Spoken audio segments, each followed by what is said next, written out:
The choices you make today shape the health you'll have tomorrow. And right now, every American stands at a crossroads. Will we surrender to fear and control? Or will we reclaim the freedom to choose what goes into our own bodies? During COVID-19, Americans were deliberately denied access to safe, effective, FDA-approved medications, medications that definitely would have saved lives. I'm talking, of course, about ivermectin and hydroxychloroquine. These medicines are not outdated, they are not experimental, and they are not fringe. They are time-tested, life-saving, essential tools. Ivermectin has been prescribed more than 4 billion times around the world. Hydroxychloroquine has been FDA approved since 1955. Both are on the World Health Organization's list of essential medicines. And they are safer, yes, safer than many of the drugs you can pick up over the counter right now. Safer than Tylenol, safer than Benadryl. So ask yourself, why were doctors threatened for prescribing them? Why were pharmacists instructed to withhold them? Why are these safe, effective medications still locked behind prescription-only walls? The answer is chilling. This isn't about public health. It never was. This is about power and control. The government didn't just fail to protect you, they actively blocked access to treatments that could have saved lives. Some of you watching lost people to COVID-19, and you have to ask yourself, was it required?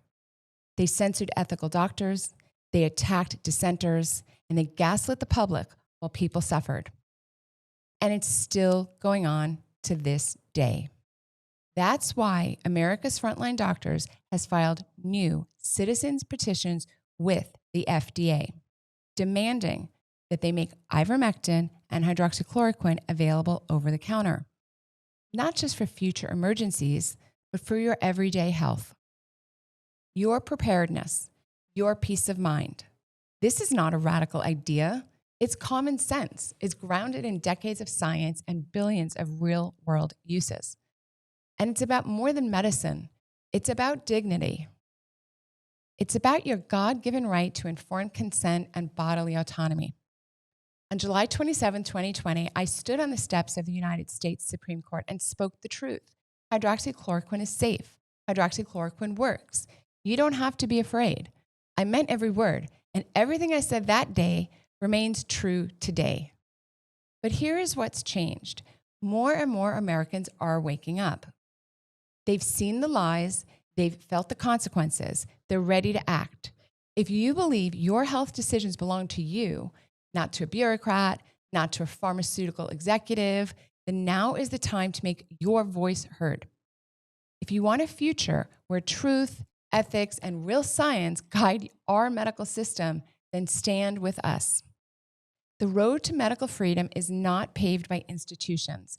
It's paved by brave individuals like you, people who think ahead, act with conviction, and refuse to bow to tyranny. The federal government should never again be allowed to block access to safe medication. Never again be allowed to silence good doctors. Never again allowed to dictate what's best for you and your family. This is our moment to draw the line, because when the government controls your medicine, it controls your life. And I promise you, we will not let that happen. Not on my watch. Visit frontlinedoctorsusa.com to sign the petition, stand for medical freedom, and take back control of your health.